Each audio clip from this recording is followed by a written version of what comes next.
Good morning. I'm Muriel Bowser. I'm the Mayor of Washington, D.C. We are here at Reagan National Airport to provide an update on the tragic events of last night. I'm joined by U.S. Transportation Secretary Sean Duffy, D.C. Fire and EMS Chief John Donnelly, American Airlines CEO Robert Eisen, the MWA, the Metropolitan Washington Airports Authority CEO Jack Carter, United States Senator Mark Warner, United States Senator Tim Kaine, U.S. Representative Don Beyer, as well as the Chief of the Metropolitan Police Department, Pamela Smith. And we are joined by first responders from across the Metropolitan Washington region. I speak for all of us when I say, and certainly all Washingtonians, how very sad we are for American Airlines, for the United States Department of Defense, and for all Americans for the loss of life that happened with the collision of these aircrafts. We know that includes families from across our region as well as in Kansas and across the country. This morning we all share in a profound sense of grief. I do want to thank the first responders who acted quickly last night, who ran towards danger, went into a very frigid river, and have worked throughout the night. Chief Donnelly reported in last night's briefing that we have a strong mutual aid agreement in our region, and those teams have worked together throughout the night in really tough and heartbreaking conditions. And we should all thank them for their heroic efforts. So we'll have several updates today. I'm first going to turn to the Secretary of Transportation, Sean Duffy, and then you will hear directly from Chief John Donnelly with a situational update. Thank you, Mayor. Again, Sean Duffy here, Secretary of Transportation. We wish we were gathering for different purposes today. I just want to let you know that the Department of Transportation, the FAA, along with the White House, President Trump, local, state, and federal partners, all working together on this incident in unison. I couldn't be prouder of this team that's been assembled, working tirelessly. Mayor, I want to thank you specifically for your work. A few details I'd like to give all of you, and some of you reported this, but last night, if you live in the D.C. area, you would know that this was a clear night last night. The helicopter was in a standard pattern. If you live in the D.C. area, you'll see helicopters up and down the river. This flight pattern is seen oftentimes when you live in D.C. This was a standard flight pattern last night as well. The American Airlines flight coming into land was in a standard flight pattern as it was coming into DCA. So this was not unusual with a military aircraft flying the river and aircraft landing at DCA. And again, if you live in the area, you'll see that frequently with those two aircraft working together. As many of you reported, we have located the two aircrafts. The fuselage of the American Airlines plane was inverted. It's been located in 3 different sections. It's in about waist-deep water, so that recovery is going to go on today as that recovery takes place of the fuselage of the aircraft. NTSB is going to start to analyze that aircraft, partner with the FAA with all of the information we have to get the best results possible for the American people. I would just say that safety is our expectation. Everyone who flies in American skies expects that we fly safely, that when you depart an airport, you get to your destination. That didn't happen last night. And I know that President Trump, his administration, the FAA, the DOT, we will not rest until we have answers for the families and for the flying public. You should be assured that when you fly, you're safe. Thank you.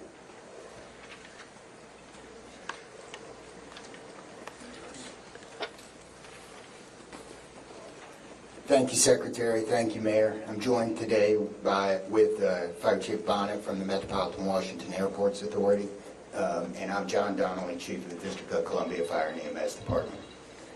Last night at 8:48, the control tower sounded an alert, which alerts responders to respond to a report of an aircraft crash on or near the airport. That sets off an immediate response from the Airport Authority Fire Department, from the District of Columbia and Metropolitan Harbor Patrol fire boats and other fire boats on the river in order to support that type of operation.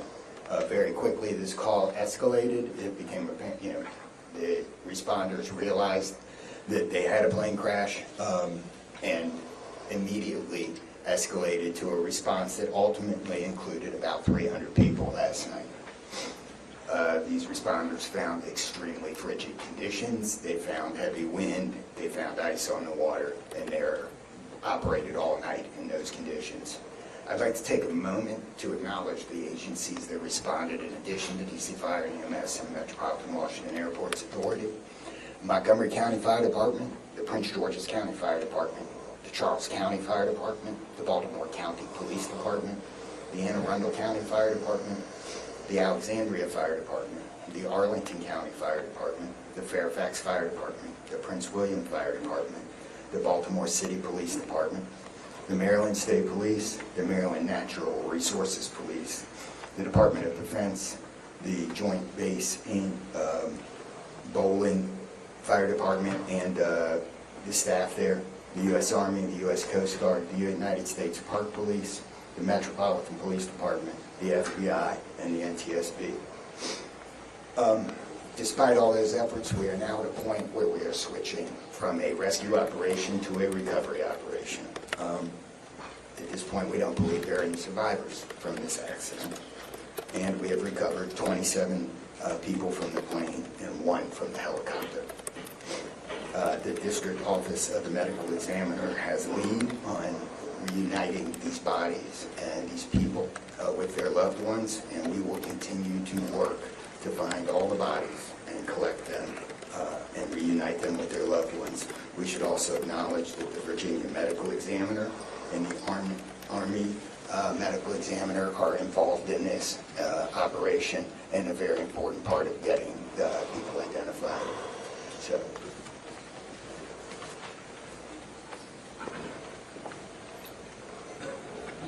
Our hearts are certainly with all of the crew in American Airlines, and we'll hear from CEO Isom. Thank you, Mayor. Good morning. I'm Robert Isom, the CEO of American Airlines. I want to express my sincere condolences for the accident that happened at DCA last night. We're absolutely heartbroken for the family and loved ones of the passengers and crew members, and also for those that were on the military aircraft. Our focus right now is doing everything that we can to support all of those involved and also the PSA Airlines team. This is devastating. It's, all hurting incredibly. We urge any family and friends looking for information about their loved ones to call our designated helpline, and that's at 1-800-679-8215, 1-800-679-8215. And here's what I can share at this early stage. American Eagle Flight 5342, operated by PSA Airlines, traveling from Wichita, Kansas to Reagan National Airport, was involved in an accident just before 9 p.m. local time on final approach into Reagan National. It collided with a military aircraft on an otherwise normal approach. And at this time, we don't know why the military aircraft came into the path of the PSA aircraft. Flight 5342, a CRJ 700, was under the command of 4 crew members. They carried 60 passengers, as you know, for a total of 64 people on board. In addition to local resources already here in DC, American Airlines has activated our care team, and that's a group of specialists that are trained to support these types of responses. These team members are on site or arriving soon. And additionally, we have members of our GO team that are on ground here in DC, and they're being deployed with resources to do everything that we can to take care of the needs of the families and the loved ones of the passengers and crew members. And that is our sole focus. And we're so grateful for the first responders. They've been working through the night, courageous efforts. And we're actively working with local, state, and federal authorities on emergency response efforts and closely coordinating with PSA Airlines as they cooperate fully with the NTSB on the investigation.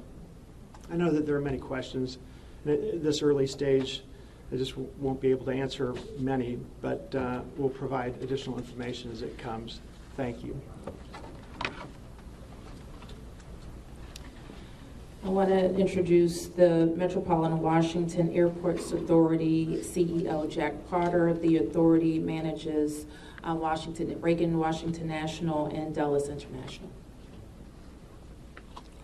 Good morning and thank you, Mayor. First, let me begin by expressing our condolences for all the victims of this flight and for their families. There's a lot of grieving going on, and so we're very sympathetic to that. I want to echo what was said about the first responders. When there's a problem in this area, everybody drops everything and they rush to wherever the problem is. So I want to thank the chief, the entire team from Washington, D.C., but just as important, the list of folks that the chief described. Federal authorities have been here en masse, and so a lot of effort was brought to bear. Unfortunately, we weren't able to rescue anyone, but we are in the recovery mode right now. And I just want to, last night I expressed the fact that we hope to open at 11 o'clock today, and that is still the case. We're going to open the airport at 11 o'clock. And again, condolences to the families, and thanks to the many, many who are still out there working very, very hard to complete this recovery. Thank you, Mayor. I do want to acknowledge that the Virginia Transportation Secretary is here in addition to the Alexandria Mayor, and I will like to ask members of the Virginia congressional delegation to the podium next. U.S. Senator Mark Warner, followed by Tim Kaine and Representative Don Beyer. Thank you, Mayor.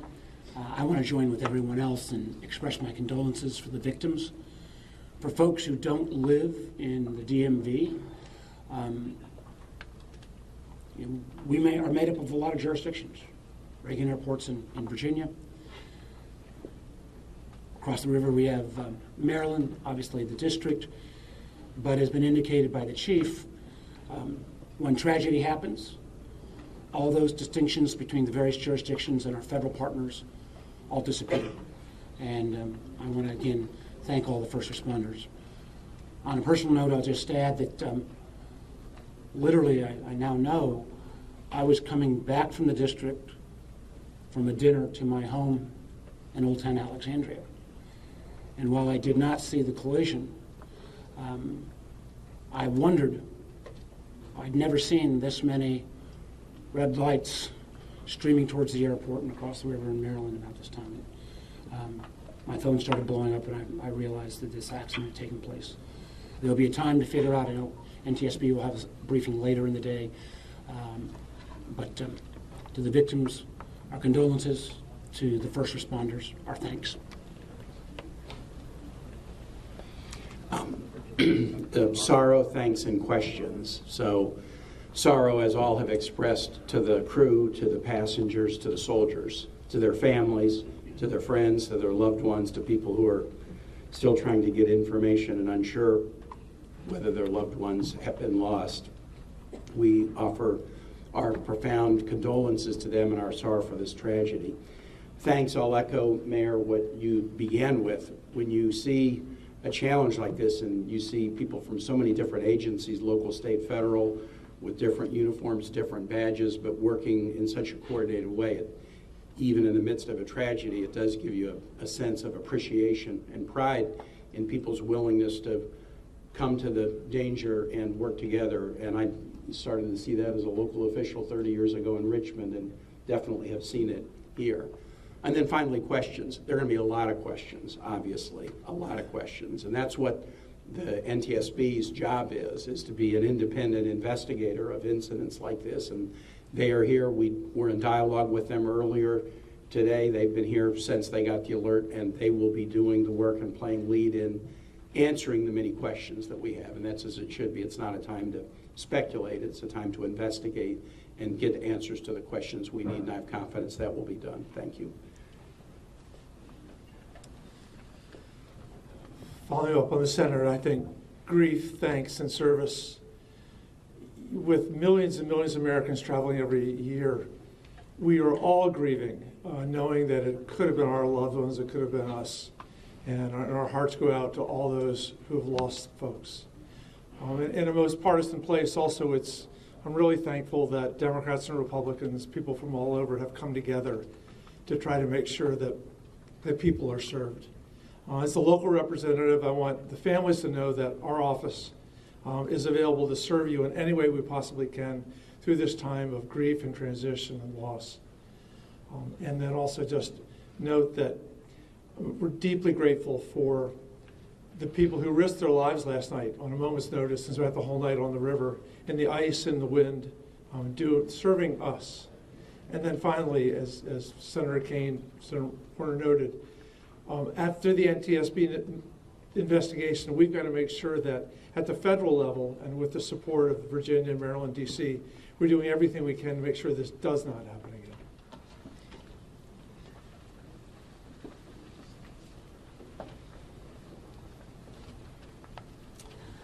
So with that, it's been said already that the National Transportation Safety Board becomes the lead agency in the investigation. Our jurisdiction in D.C., where the crash occurred over the river, concludes as we, in the leadership role of the Unified Command, as we shift to a recovery effort. We expect the National Transportation Safety Board to provide briefings to the press later in the day. So at this point, we can take a few questions. Yes?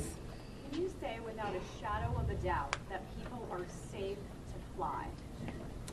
What we can talk about today is what happened here with the collision of these vehicles. We said what we know, and that the National Transportation Safety Board continues to investigate.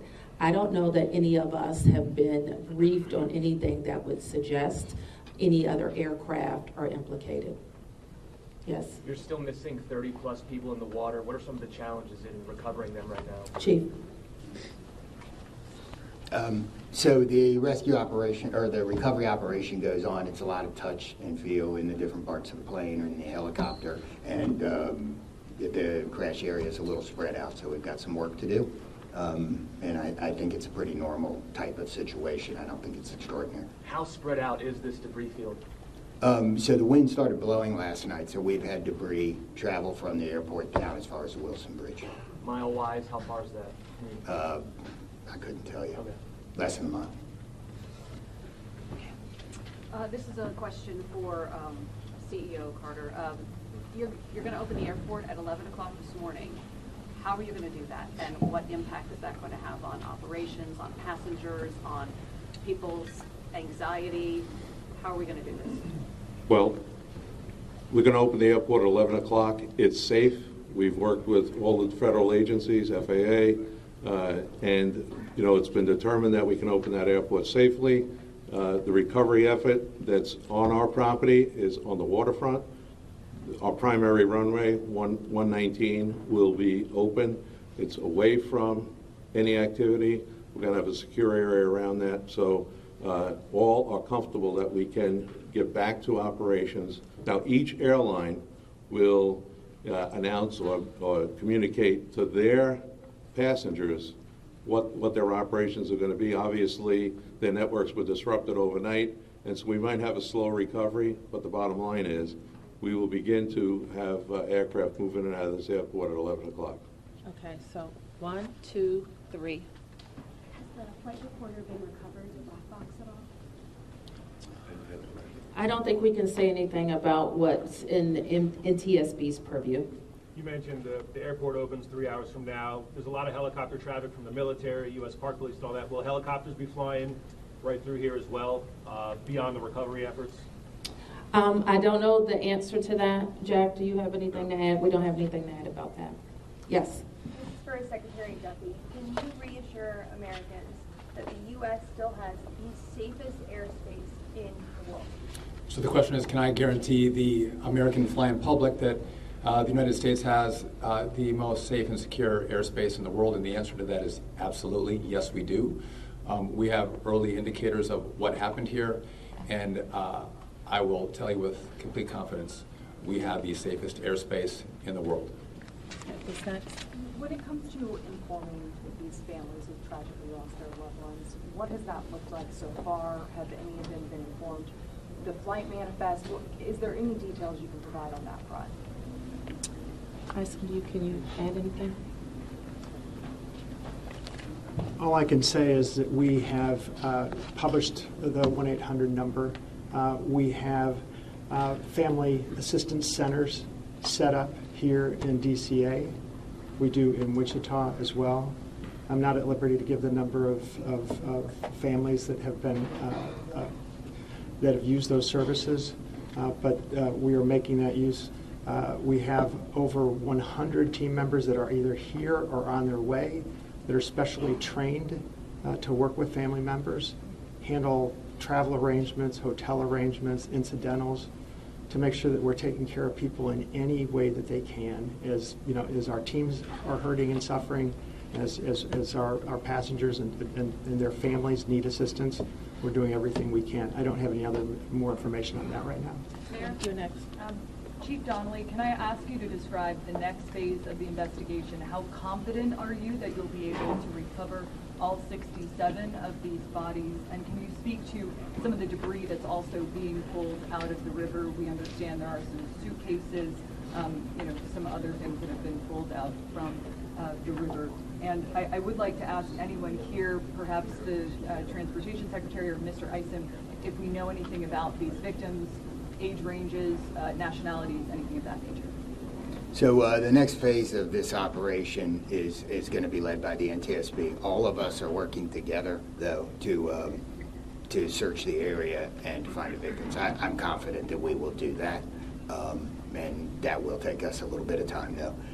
It may involve some more equipment. As far as the things being collected, I don't have personal knowledge. I know that we have been collecting debris that you would expect to see from a plane. Okay. Anything about the victims? So the question is about the victims. The NTSB is going to lead that portion of the contact with the victims. I believe American is going to be involved with that as well, and so will the FAA and the Department of Transportation. Secretary Duffy, we're going to take some questions over here. 1, 2, 3, 4. For Secretary Duffy, the flight path that the helicopter was on, is that a common flight path, and is it normal for helicopters to get clearance to cut across busy approach paths? So I don't know if you all could hear the question. It's a question about the flight path of the helicopter.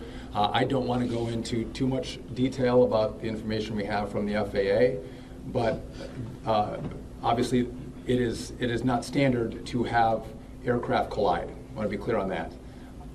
But prior to the collision, the flight paths that were being flown from the military and from American, that was not unusual for what happens in the DC airspace. And as this investigation moves forward, we will be able to provide more information to you about the details of that statement. I wanted to follow up on that question regarding the flight path, because you said it's standard. So can you speak to the conversations with air traffic control? Were there blind spots here? I don't know if you can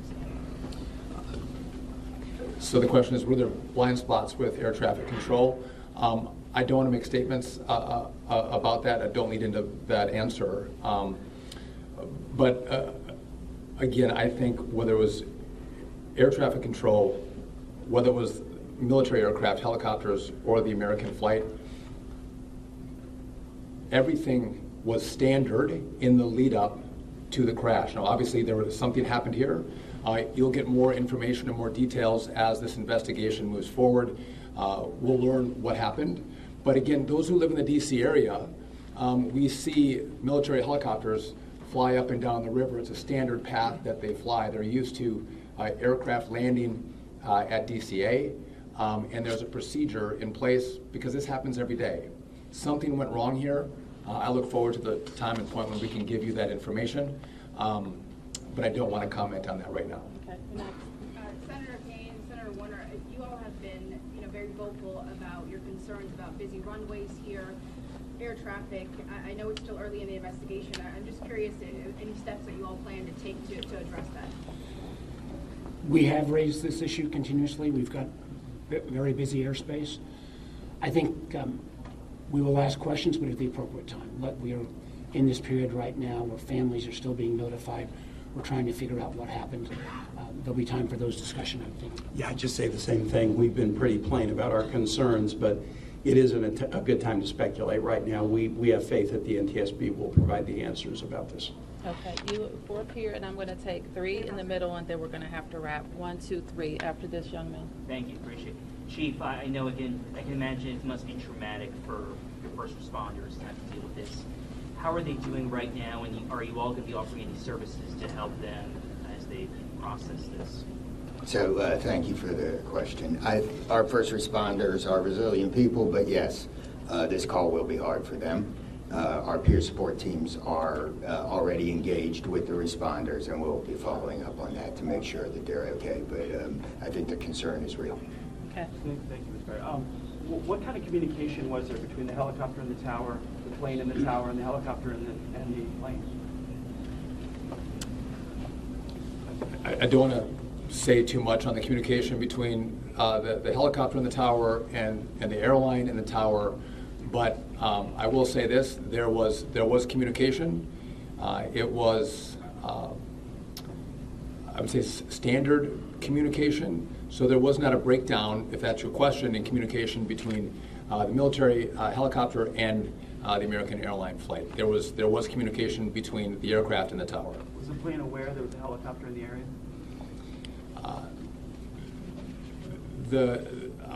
I would say the helicopter was aware that there was a plane in the area. You mentioned that. So the president, you said yesterday that you called into the briefing room. Has he returned to the briefing room since then? Have you spoken? Also, a question about the National Security Advisor, Mike Waltz. He's saying that there was 30 bodies that have been recovered. That he just said that at the White House. Curious. I know you're in this presser right now, so that's hard for you to update. But I do have the question on POTUS in the briefing room. I can do the body. I'll do the body first. So in terms of body recovery, as we recover bodies, we have a process, and we're not counting any bodies until they're in the possession of the medical director. So there may be some fluctuating in numbers that other people would report, but our numbers from the medical examiner. So just in regard to the president in the briefing room, I've been with this team for the last hour plus as we've worked through the details of the information we wanted to give you. But it is my understanding that either this morning he was going to be in the Situation Room, or the Situation Room is obviously briefing the president. He has been kept in full appraisal of what is taking place. Okay, last two, you and you ma'am, first. You mentioned that the aircraft were on a standard flight pattern. Just curious, when the airport opens at 11 today, will planes be on that flight pattern again, or are they being directed to fly a different way to land? Jack, do you want to? Okay. Well, I mean, safety is paramount, and I don't have that information quite yet from the FAA, so I don't want to provide information I don't want to provide an answer or inaccurate information on what routes will be flown out of DCA. Okay, last one. Two questions really quickly. What do you know about the experience and history of the pilots of both the American Airlines plane and the Army Black Hawk helicopter? And then for Secretary Duffy, last night the president had said that this could have been prevented and questioned why air traffic control didn't tell a helicopter what to do. Is that something that investigators have determined should have happened in this situation? Secretary, just quickly, I don't have a lot of information to release, but these are experienced pilots. I know that the captain had 6 years with PSA, or almost 6 years with PSA, and the first officer almost 2 years. Again, standard approach, and that's about all I can say. Thank you. In regard to the military, I don't have information in regard to the experience of the military pilots. I would just note that this was classified as a training mission. Sometimes people could think that a training mission is someone who is inexperienced in the cockpit. We call these missions that are flown in the DC area as our pilots are getting hours in experience training missions. So don't read into that we had how many hours the pilots on the military aircraft had. And you had another question for me that was. Last night, the president had said that this could be prevented, and also that air traffic control, questioning why they may not have communicated with the helicopter, telling them what to do. We are going to wait for all the information to come in from this vantage point, but to back up what the president said, what I've seen so far, do I think this was preventable? Absolutely.